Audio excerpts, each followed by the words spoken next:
Good morning to all of you. आप सभी प्यारे स्टूडेंट का मैं सत्येंद्र सर बैंकॉन्स कंप्यूटर क्लास पर स्वागत करता हूं।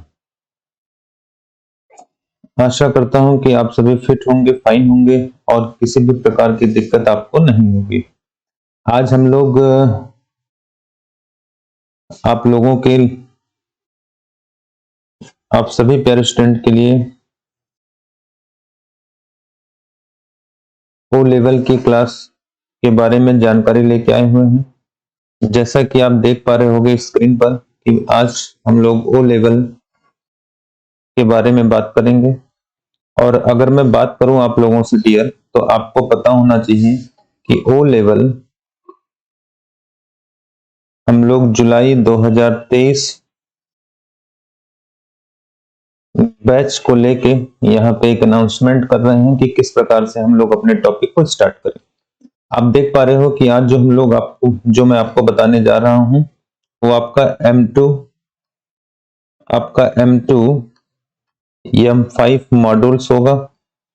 और इस मॉड्यूल्स की अगर बात करें तो इसे हम लोग कहते हैं वेब डिजाइन पब्लिशिंग सिलेबस। आप देख रहे हैं लिखा गया web design and publishing syllabus. चलिए हम लोग चर्चा करते हैं कि सर इसका सिलेबस क्या होगा। तो आपको मैं दिखा दूं, यहाँ पे देखिए web design and publishing M2 R5 के नाम से आपको दिखाई पड़ रहा है।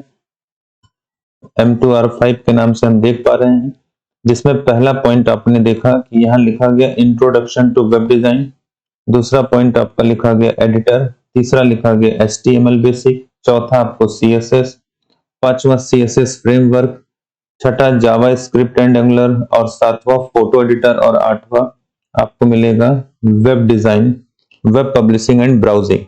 तो आपके पास टोटल यहाँ 8 टॉपिक दिखाई पड़ रहे होंगे और इन्हीं 8 टॉपिक के बारे में हम लोग बात करें। तो अगर मैं बात करूं आपके लिए डियर M2 M5 मॉड्यूल्स की, तो इस मॉड्यूल्स में जो सबसे बड़ी बात आपके सामने होनी चाहिए कि सर इसमें जो हमारा सिलेबस है, इसमें अगर हम बात करें 8 टॉपिक आपके 8 चैप्टर हैं।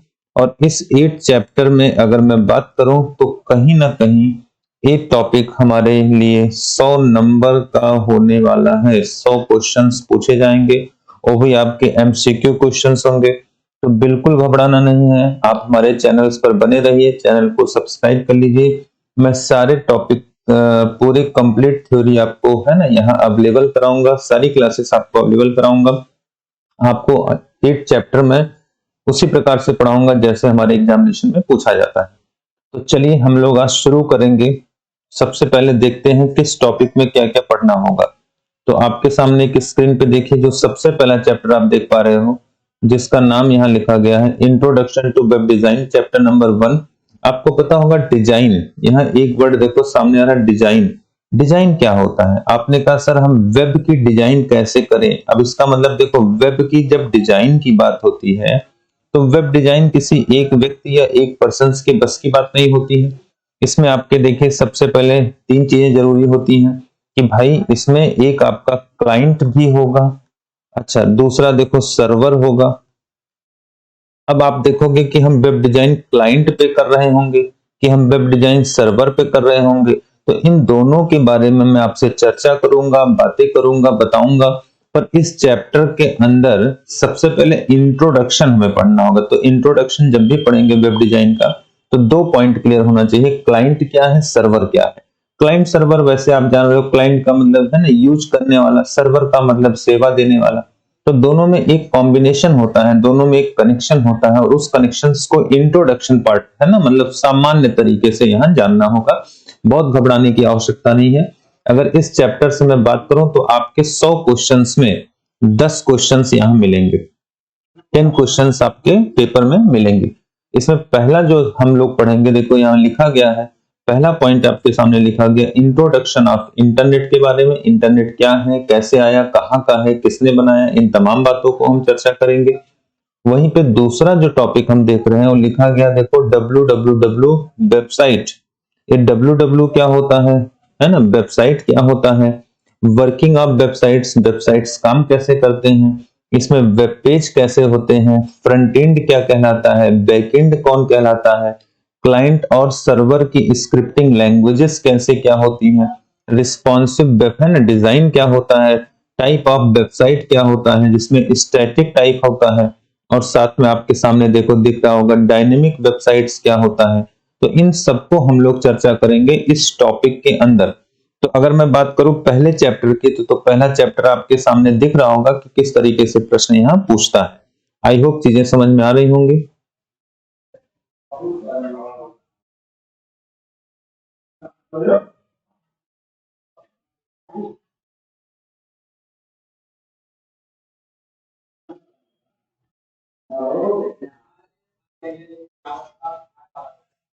चलिए यहाँ पे चैप्टर नंबर 2 की अगर मैं बात करूं तो चैप्टर नंबर 2 देखो, फिर थोड़ा सा हम लोग और आगे बढ़ेंगे।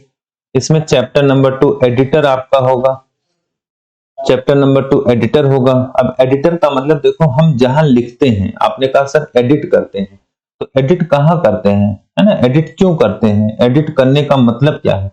तो देखो एडिटर जहां पर हम लिखें तो कौन है जो हमें लिखने के लिए प्लेटफॉर्म देता है, तो आपने कहा कि सर एडिटर का मतलब है ना लिखने के लिए जो प्लेटफॉर्म दे, लिखने के लिए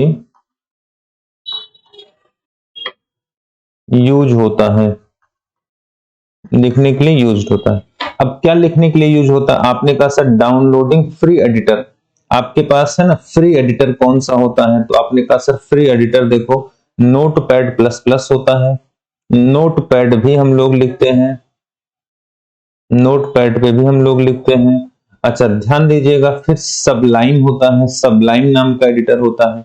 अच्छा making use of editor, editor का यूज क्या है, फाइल क्रिएशन और एडिटिंग कैसे करते हैं और उसको सेव कैसे करते हैं। तो हम लोग यहाँ दो चीजें ध्यान से देखेंगे, एक हम लोग नोट पैड पे सीखेंगे कि नोट पैड पे हम कैसे लिखते हैं, फिर थोड़ा सा आगे जब हम एडवांस बनेंगे तो हम सब लाइन में सीखेंगे। और ध्यान रखिएगा विजुअल स्टूडियो नाम का भी एडिटर होता है, विजुअल स्टूडियो, ऐसे करके बहुत सारे एडिटर होते हैं, पर हम लोग सिर्फ नोटपैड और साथ में सबलाइन है ना इन दो के बारे में जानकारी हासिल करेंगे, इनके बारे में पढ़ेंगे। अब और अगर हम आगे बढ़ना चाहें तो तीसरा चैप्टर देखो आपसे कहता है कि हम HTML बेसिक के बारे में पढ़ें, ठीक है, किसके बारे में पढ़ें डियर, HTML बेसिक क्या होता है। अब आपको पता होना चाहिए कि भाई HTML एक भाषा है, आपने कहा सर जो HTML है इसे हम लोग भाषा बोलते हैं, और एक कैसी भाषा है, तो आपको पता होगा कि इसका पूरा नाम होता है, इसका पूरा नाम होता है hyper text markup language, hyper text markup language नाम की भाषा है। अच्छा इस भाषा का यूज क्या होता है, तो आपने कहा सर इस भाषा से हम वेब पेज की डिजाइन करते हैं ना, हम लोग वेब पेज बनाते हैं, वेब पेज बनाते हैं। अभी मैं सिलेबस डिस्कस कर रहा हूँ, बाकी आगे हर टॉपिक को मैं पढ़ाऊंगा। अब HTML इंट्रोडक्शन पार्ट क्या है, अच्छा इसमें बेसिक स्ट्रक्चर इसका क्या है, इसमें हेड सेक्शन कैसे लिखते हैं, इसमें हम उसके एलिमेंट को कैसे लिखते हैं, साथ में इसके फॉर्मेटिंग टैग क्या होते हैं, कैसे हम उसको है ना फॉर्मेट करते हैं, bold italic underline strike through या डिवीजन है ना डिव, ये सब हम यूज करते हैं। इसमें प्री टैग एंकर क्या होता है, कैसे हम है ना प्री टैग करते हैं, मतलब चीजों को कनेक्ट करते हैं जिसमें लिंक करते हैं। नेम्ड एंकर क्या होता है, इमेज कैसे लगाते हैं, पैराग्राफ कैसे बनाते हैं, कमेंट कैसे लिखते हैं, टेबल कैसे बनाते हैं, टेबल में बॉर्डर कैसे बनाते हैं, सेल पैडिंग कैसे करते हैं, सेल स्पेसिंग कैसे करते हैं, हाइट और विड्थ का पे काम कैसे करते हैं, एक TR क्यों यूज करते हैं, TH क्यों यूज करते हैं, TD क्यों यूज करते हैं, रो स्पैन क्या होता है। और थोड़ा सा क्योंकि अब HTML5 पे काम हो रहा है, फिर HTML5 नया है, ये क्या होता है इसके बारे में हमसे पेपर पूछता है। इस चैप्टर से क्वेश्चंस कम से कम बनते हैं 20 क्वेश्चन, ध्यान रखना ये चैप्टर 20 नंबर के लिए इंपॉर्टेंट है।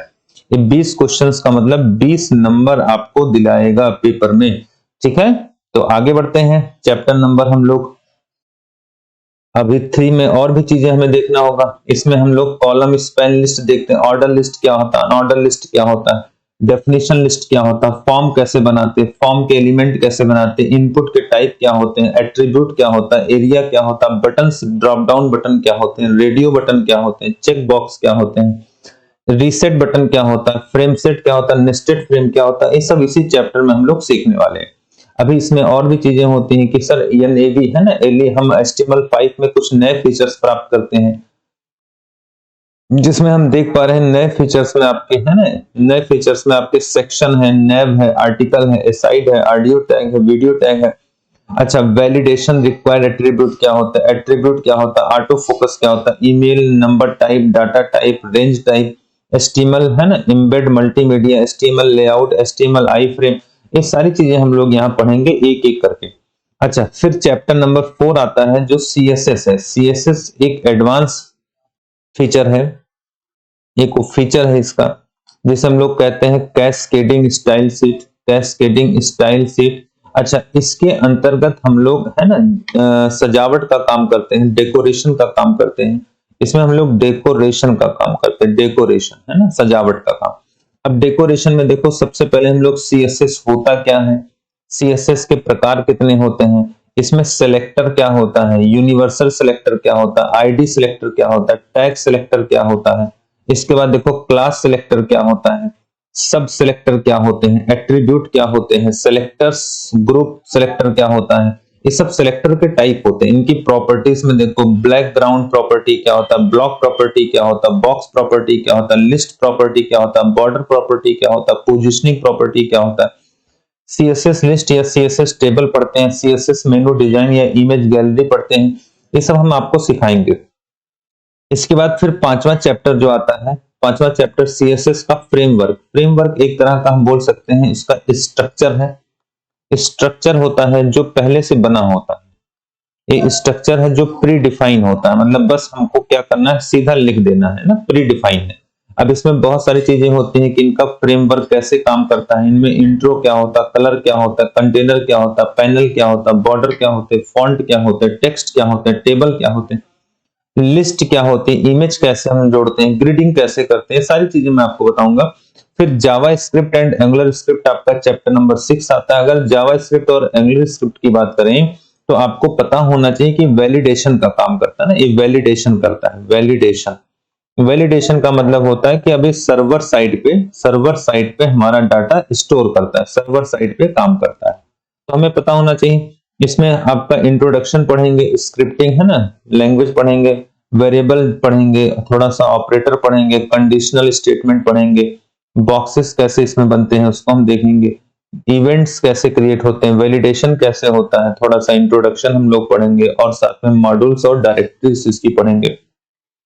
चैप्टर नंबर 7 अगर बात करें तो फोटो एडिटर आता है। फोटो एडिटर का मतलब हम जानते होंगे डियर कि इसमें देखो, फोटो एडिटर में आपका सिलेक्शन टैब क्या होता है, प्रिंट टूल क्या होता है, ट्रांसफॉर्मर टूल क्या होता है, टेक्स्ट टूल क्या होता है। जैसे आपने पेज मेकर के बारे में सुना होगा, पेज मेकर, या आपने कोरल ड्रॉ के नाम सुना होगा, कोरल ड्रॉ, तो इनके बारे में थोड़ा सा हम लोग जानकारी हासिल करेंगे। इसके बाद आता है चैप्टर नंबर 8 है, एक 4 नहीं है डियर, 8 लिखा हुआ 8। इसमें वेब पब्लिशिंग एंड ब्राउजिंग की बात करते हैं।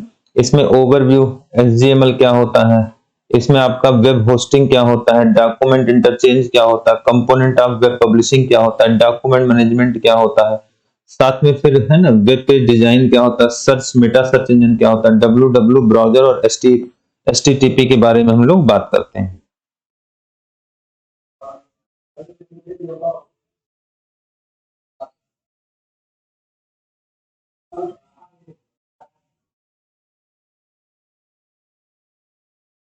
चलिए, तो आज हमने आपको सिलेबस बताया है, और अगर हम सिलेबस के बारे में बात करें,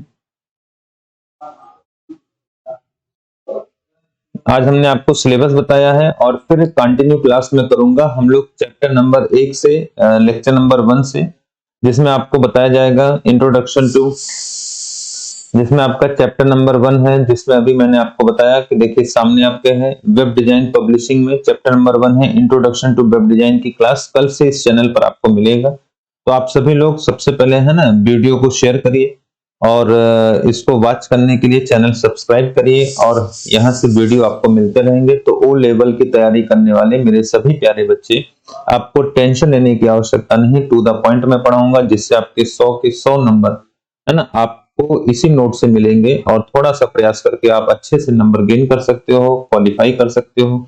तो मेरी बहुत बहुत शुभकामनाएं हैं आप सभी को। Okay, thank you.